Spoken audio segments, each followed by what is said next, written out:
to hear is true. The names have been changed to protect the innocent.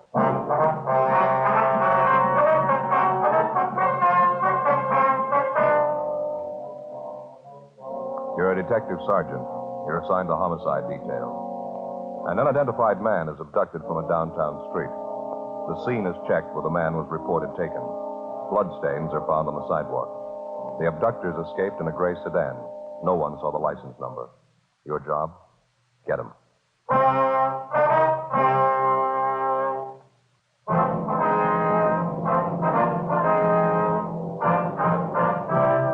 Dragnet, the documented drama of an actual crime. For the next 30 minutes, in cooperation with the Los Angeles Police Department, you will travel step by step on the side of the law through an actual case transcribed from official police files. From beginning to end, from crime to punishment, Dragnet is the story of your police force in action. It was Monday, March 18th. It was overcast in Los Angeles. We were working the night watch out of homicide detail. My partner's Frank Smith. The boss is Captain Lorman. My name's Friday. It was 6:48 p.m. when we got to the corner of 11th and South Pierce Street, the 797 Club. Sorry, no more service tonight. Closing up. Your name, Leon Morley? Yeah, I can't serve you any drinks, though. Closing up. Police officers, Mr. Morley. I'd like to talk to you a minute, if you don't mind. Oh, I'm sorry. I thought maybe you're after a drink. We were just talking to the officers in the radio car up the street, the car that answered the call out here tonight. They told us you're one of the people who saw what happened. Well, yeah, I guess I did. I saw part of it anyway. Lousy deal. Kind of thing makes your ulcers pop. That's why I'm closing down early, going home. We're following through in the investigation, Mr. Morley. I'd like to have you tell us everything you know about it, if you would, everything that you saw. I told the cops in the radio car everything I know. It was about 6 o'clock, and I heard this big commotion out in the street. I didn't know what it was. Sounded like somebody was hurt. I went out and took a look. Marie in the beauty shop next door, she was outside rubbernecking, too. She saw as much as I did. You talked to her? Yes, sir, we have. She wasn't too clear on some of the details. Maybe you can straighten it out for us. I'm glad to if I can. What do you want to know? You mind telling us in your own words just exactly how it happened? I mean, how you saw it? Well, there's not an awful lot to it. I was working behind the bar here, and it was around 6 o'clock, like I say, maybe a couple of minutes after. I was just fixing up a round of drinks for some fellows when I heard this noise outside. Yeah. Didn't know what it was at first. It sounded like somebody screaming like they were hurt. You said you heard this commotion outside the bar about 6 o'clock. Yeah, that's right. Well, I didn't go out right then. I finished mixing the round of drinks. First, I thought the racket was just a couple of early drunks, but it kept on. The man screaming. It got louder, and I decided to take a look. Mm-hmm. I went out and looked down the street a couple of doors, down toward the corner. Which corner is that, Mr. Morley? Oh, the nearest one, down to the left. Here, I'll show you. All right, fine. I didn't know what was happening. Terrible sound. Man screaming at the top of his lungs. You recognize who the man was? No, I didn't. Never saw him before. Didn't get too good a look at him anyway. It was getting kind of dark. Here, let me show you. Over here by the window. All right, fine. I see it was right down there, just next to that mailbox. Mm-hmm. These two guys had a hold of the man who was screaming. They were trying to drag him into a car, a gray sedan. The man was trying to fight him off. Can you describe any of these three men for us? No, I couldn't be sure about it. Like I say, it was getting kind of dark. Well, you can see for yourself they were about 75 or 100 feet away. This man they were trying to drag into the car, he kept screaming, "Leave me alone, you can have the money. Leave me alone, you can have my car." Looked like he was hurt to me, blood on his clothes. Didn't anybody try to help him? Well, you know how this neighborhood is. When there's trouble, they all cut out. They don't want to get involved. It happened pretty fast anyway. These two guys got this man in the back seat of the car, and the big guy got in the back seat with him. The smaller guy got in the front seat, and they took off. And which way did they go, Mr. Morley? Straight down the street there. They turned right at that corner. Mm-hmm. Did you happen to see the license number? No, I thought of it, though. They didn't turn the car lights on and went by pretty fast, too. I couldn't get a good look at it. Was it a California plate, do you know? Oh, yeah, I noticed that much. That's about all, though. What kind of a car was it? Like I told you, a gray sedan, 4-door. I couldn't tell the make. Fairly new car. Well, did you notice anything outstanding about the car? Anything at all? Well, I don't know. What do you mean outstanding? Well, special markings of any kind. Anything unusual. Maybe some of the accessories. Spotlight? Anything like that? No, nothing I noticed. The rear bumper was bent out, I think. Matter of fact, I'm pretty sure of it. Rear bumper? Yeah. I saw it when they drove off. They drove right past the place here. Well, how about the men, sir? Can you describe them at all? No. One was pretty tall and thin. The other one was smaller. About the same build on the thin side. They sure must have worked that guy over. He was all bent over. Looked like he was holding his stomach. Stains all down the front of his suit. On the sidewalk, too. I guess you saw that. Yes, sir, we did.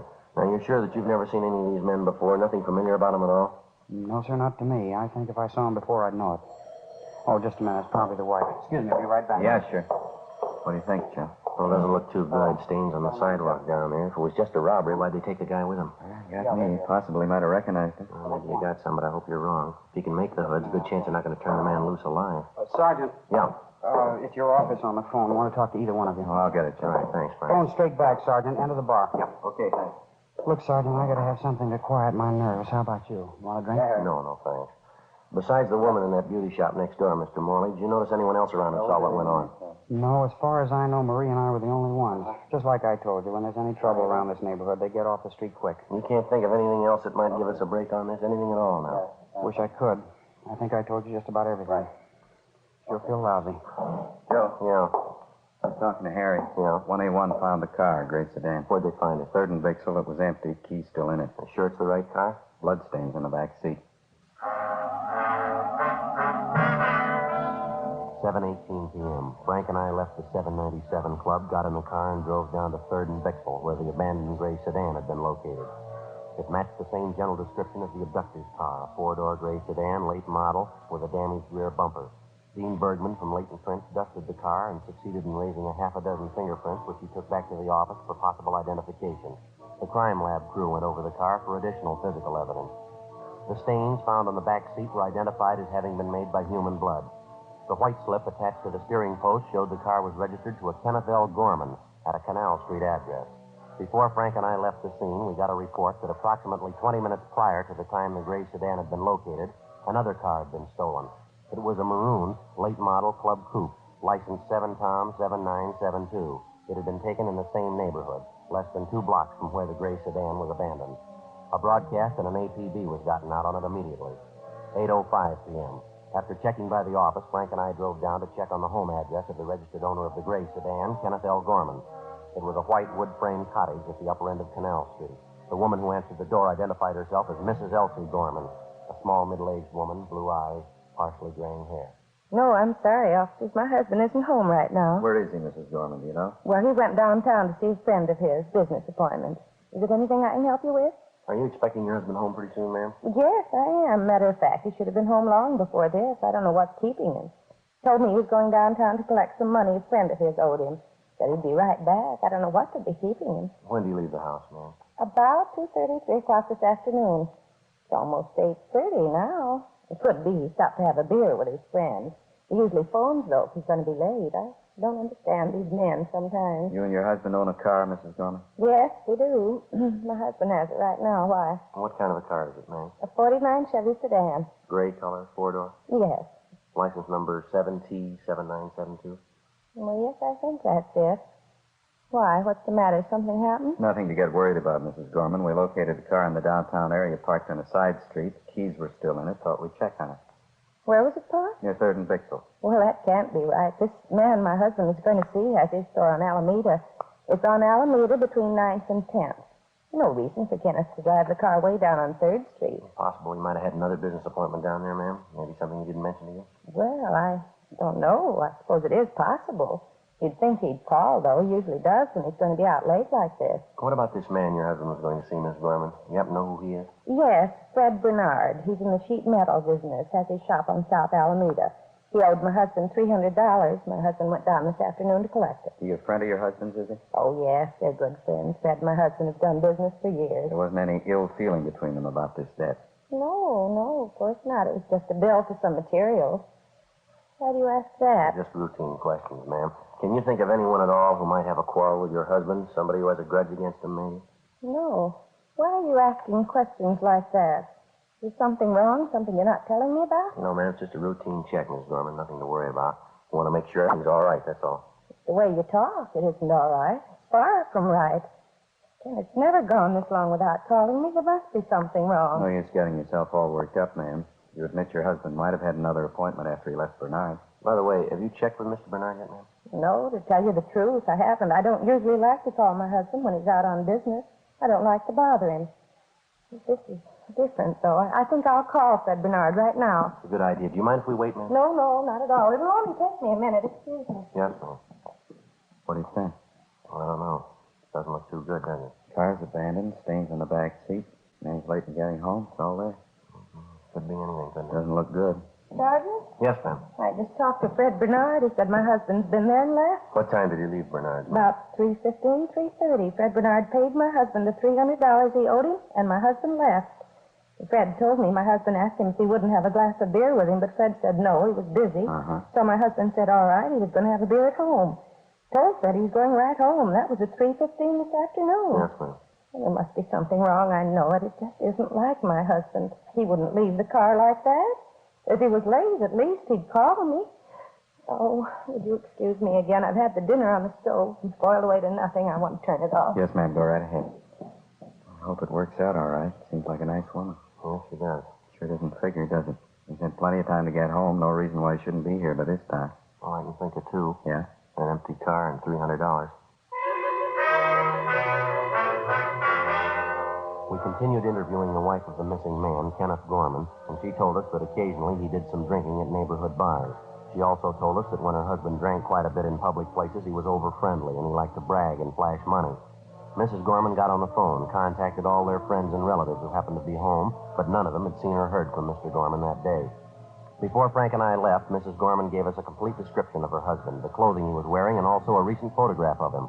We called Fred Bernard, the friend of the missing man, the last known person to see him, and told him that we'd like to talk to him. He told us that he was working late, getting out a rush order, and that we could find him in his shop. 9:05 p.m. We located Bernard at his shop on South Alameda. Won't take long, will it? An awful rush tonight. Won't take long, sir. Did Mr. Gorman give you any idea where he was going when he left here this afternoon? No, just like I told his wife on the phone. I paid him the money I owed him. He asked me if I wanted a beer, took a rain check on it, and he left. Went right out that door there. You seem worried about anything, Mr. Gorman? No, not that I could see. Seemed all right to me. Had he been drinking, do you know? No, couldn't say. If he was, I couldn't smell it on him. Is there anything unusual about him at all? Anything out of the ordinary? No, the same old Ken. Pretty good mood when I paid him. $300 cash. He's all dressed up. I guess you might call that unusual. How do you mean unusual? Well, Ken's like me. Working man, not much of a dresser. Usually find him in working clothes. I think it's the second time I ever saw him in a suit. A new one, too. Looked nice on him. He didn't give you any indication at all where he might be going, did he? No, he just collected his money and went out. I thought maybe he was going home. What did Miss Gorman tell you? Did you have any idea where he is? No, sir. She told us he came down here to collect some money. She expected him right home. We're not trying to be nosy, Mr. Bernard, but how do Gorman and his wife get along? They pretty happy together? Yes, I guess you might say that. Get along as well as you could expect them to. What do you mean by that? Nothing. Ken's he's a fellow who likes his nightlife. Wife's just the opposite, quiet type. Almost left him once. Guess they're getting along pretty good now, though. Why'd she almost leave him? Would you happen to know? Well, she found him out with a girlfriend. Matter of fact, she caught him at a terrible row. Didn't understand any of it. The girlfriend wasn't much at all. Real lush. You know the girl's name? Yeah, I met her twice. Name's Elaine something. She works at a cafe 3 blocks from here. Real lush. She sure took it. You know if Gorman's been seeing her lately? Well, he says he hasn't been. I don't know. I never can't tell when he's drinking, though. Didn't his wife mention the girl at all? No, I guess she wouldn't. It's been a terrible thing for her when she found out. Terrible. How long ago was all this, Mr. Bernard? I mean, this affair Gorman had with this girl. Oh, 6 weeks, maybe 2 months ago, just about that.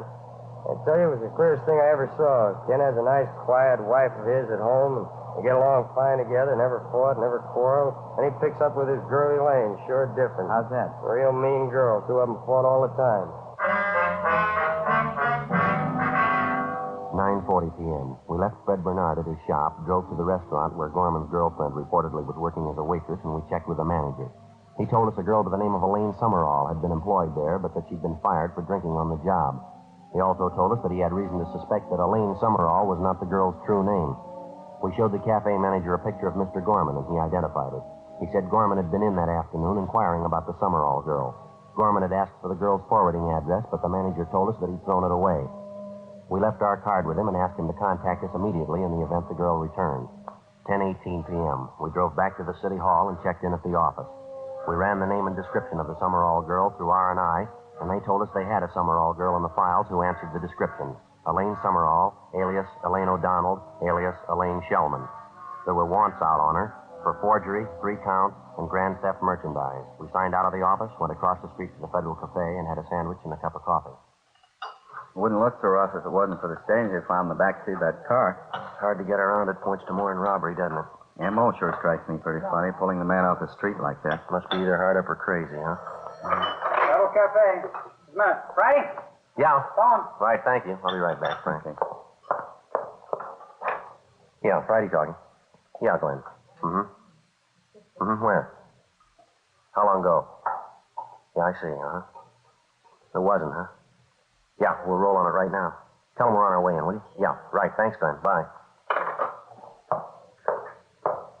Yeah? Chandler, they just found the maroon coupe, the one stolen in the neighborhood where Gorman's was dropped. Where'd they find it? Picked it off going up through Lancaster, sheriff's deputies. Did it look good on our job? Well, there were two men in the car. One of them had a knife, bloodstains on their clothes all over the inside of the car. How's it figure? It doesn't. Not a scratch on either one of them.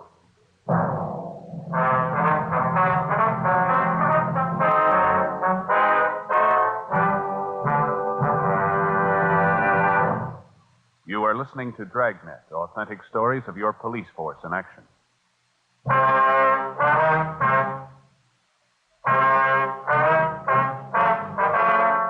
Monday, March 18th, 10:40 p.m. After we received the report that the stolen maroon coupe, along with the two suspects, had been recovered north of the city in the town of Lancaster, Frank and I stopped by the record bureau and checked to see if there was a make on either one of the suspects. The first one, Paul Mike, white male American, 32 years, 5'11", 150 pounds, brown hair, brown eyes. He had a long felony record, including burglary and robbery. He'd served sentences in both San Quentin and Folsom, and there was a warrant on him for violation of parole. The second suspect, Floyd Compton, white male American, 34 years, 5'8", 135 pounds, black hair, brown eyes. His record included arrests on suspicion of burglary, 4 grand theft merchandise, and 3 drunk arrests. He was a petty thief known to us as a shoplifter. He'd never served time in a penitentiary. 10:55 p.m., Frank and I, with identifying photographs of the two suspects, left the city and drove north. We checked in at the Lancaster Sheriff's Office substation. Captain Walker Hannon briefed us on the details of the arrest, and then he showed us back to the cell block where the two suspects were being held. He told us neither of the men had been questioned because the officers there weren't acquainted with the facts of the case. He also informed us both men had been separated from the time of their apprehension. Captain Hannon had Paul Mike taken from his cell, and he was brought to the captain's office where we started to question him. It went slow. I don't think I understand you, Sergeant. What's all the excitement about? You can answer that better than we can, Mike. Answer what? What do you want to know? The car, Mike, the bloodstains. What about them? A little unusual, wouldn't you say?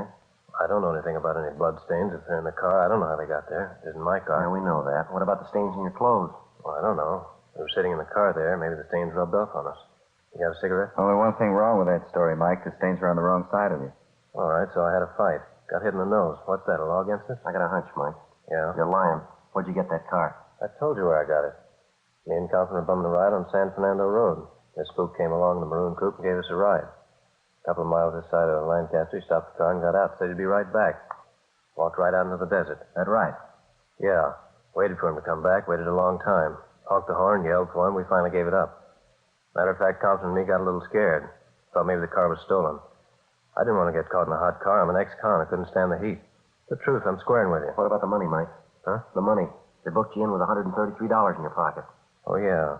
I got lucky in a crap game last night. I was pulling out. How about the pocket knife? Blood stains on it? You win that in the crap game, too? No, matter of fact, it was in the car. Found it right there on the seat. Big coincidence, Mike. Somebody leads you a car, blood stains on the inside, stains on you and your partner, pocket knife, stains on that, too. You're on parole, leaving town without notice, driving a car you're not supposed to be driving, pocket full of money you got no way of accounting for. Face it, Mike. What do you mean? Face it, you're dead. Flag on your card now. Parole officer wants you. Now, how about the truth? What do you mean the truth? I've told it to All right, you. now, come on. Let's save time for all of us, Mike. You've been around long enough. You've graduated. You know we're not going to buy that line. What line? How can I explain things to you? You won't believe me. I told you nothing but the truth since I walked into this room, and you won't believe me. You got a cigarette? How do you account for the blood in your shirt? I told you I had a fight. Guy hit me in the nose. Happened right down there in L.A. You can check it. Where'd it happen? Bar, downtown. There's a lot of bars downtown. Well, place on South Pierce. I go there sometimes. What's the name of it? 797 Club. Ask anybody in there. You said it happened tonight? Yeah, about 8 o'clock. Just before we cut out. Guy hit me right on the nose. Real rough one. You got a cigarette? What time did you say you had that fight? About 8 I'm o'clock. sure of that. Sure, why? You're not doing too well, Mike. Now what's the matter? We were at the 797 Club tonight. We talked to the owner. So what? We were there at 6:35. He locked the place up and went home at 6:45. He was sick. 797 Club? Yeah, that's right. Now, where were you at the time of the robbery? I want an attorney. I'm not saying anything else, trying to frame me. Take me back to my cell. Any way you want it, Mike. Let's go. What's the use? Tell them the truth and they don't believe you. How about that cigarette? Captain, would you have the jailer return this one and bring in Captain? How about that? He couldn't tell the truth if it helped him. Hope we do better with his partner. Well, we're going to have to. We know we're on the right track. The big question is, what have they done with Gorman? Big guess. 1,000 places they could have dumped him between here and L.A. I hate to make book on his chances. Everything points to a killing, doesn't it? Mike looks like the one who could handle it. Come on in, Compton. Over here. Sit down. Yeah. My name's Friday. This is Smith, my partner. Hi. Branched out of your class, haven't you, Compton? Running in the big time here? What do you mean? We haven't done anything. Robbery, kidnapping, grand theft auto. You're moving pretty fast. Didn't Mike tell you? This guy gave us a ride. He stopped the car and walked away. We didn't steal the car. Thought the guy was lost. He drove in here to get help. Let's take it from the top. Where'd you spend the day? Who were you with? Mike, he stayed overnight with me. Both slept till about 2 o'clock, got something to eat, went to a show. Got out about 5. What'd you do then? Went to this bar downtown. Didn't Mike tell you? You were with him, weren't you? Sure, I was with him. He'll tell you that. He did. You didn't do anything wrong, did you? No. Then what are you worrying about?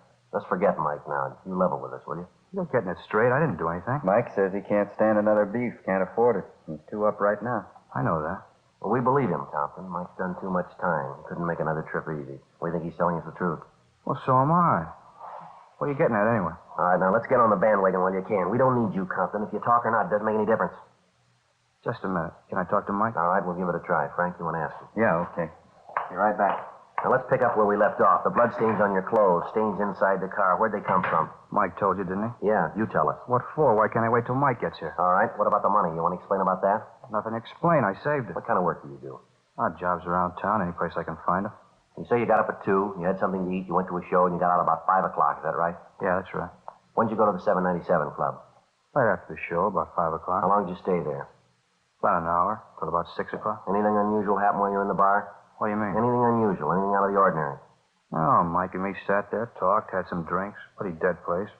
Decided to take off for Reno. Mike's got a friend up there, good friend. Thought maybe he'd get the both of us jobs. Compton? Yeah?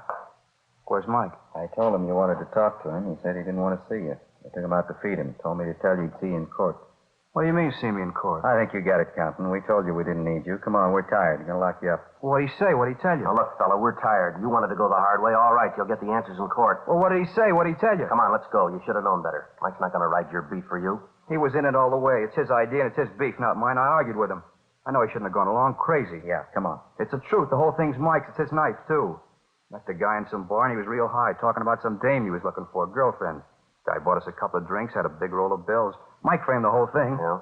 Yeah, he wanted to roll the guy. He left, got in the guy's car and drove with him way toward town.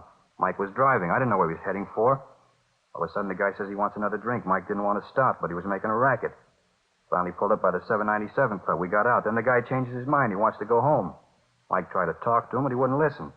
Mike pulled a knife and cut him. Then he slugged the guy, and the two of us pushed him in the car and took off. Where'd you go from there? We cruised around till we found another car, maroon coupe. Caught of that one, dumped the gray sedan, and took off up this way. Right. Look, it's the truth. I'll even tell you about the guy. What happened to him? You got flashlights in your car? The man's still alive? I don't know. He was when we left him. 1:45 a.m. The Lancaster Sheriff Substation contacted the local emergency ambulance, and they were instructed to follow our car. Along with the suspect, Floyd Compton, Frank and I got in the car and headed south, following his directions. After several tries at locating the spot where Mike and Compton supposedly left their victim, we finally found where they parked their car on the side of the road. We got out, and Compton led us back across a stretch of sand to a thick clump of sagebrush about 300 yards off the highway. The victim, Kenneth Gorman, was lying face down. His hands and feet were tied together. It was fairly evident that he'd lost a good deal of blood and that he was in a state of severe shock. He was placed on a stretcher and placed in the ambulance. All right, Compton, that's it. Let's go. Be real tough. Sure glad he ain't dead. Yeah, sure. Come on. Where are we going now? Back to the sheriff's office. Want to take your statement. Okay with me. There's one thing I want. One more thing. Yeah? That lousy Mike. I want to be there. I want to see him. How's that? Trying to load this thing on me. I want to see his face when you tell him. Can't wait to see it. Yeah, neither can we.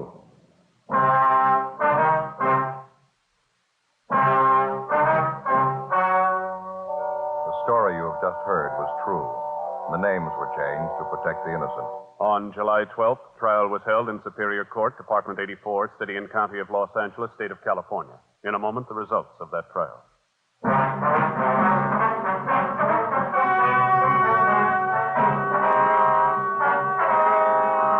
Paul Mike and his accomplice, Floyd Compton, were filed on for violation of Section 209 of the Penal Code, kidnapping for the purpose of robbery, and Section 211 of the Penal Code, robbery in the first degree. They were also filed on for one count of grand theft auto. They were tried and convicted and received sentences as prescribed by law. Kidnapping for the purpose of robbery, where bodily harm is inflicted, is punishable by the death sentence or life imprisonment without possibility of parole. Robbery is punishable by imprisonment from 5 years to life. Grand theft auto is punishable by a prison term of not less than 1 nor more than 10 years. The victim, Kenneth Gorman, finally recovered after more than 3 months in the hospital.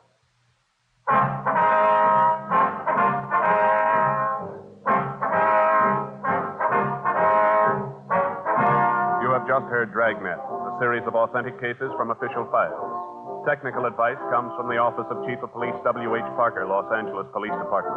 Technical advisors Captain Jack Donahoe, Sergeant Marty Wynn, Sergeant Vance Brasher. Heard tonight were Vic Perrin, Virginia Gregg, Sam Edwards. Script by Jim Moser. Music by Walter Schumann. Hal Gibney speaking.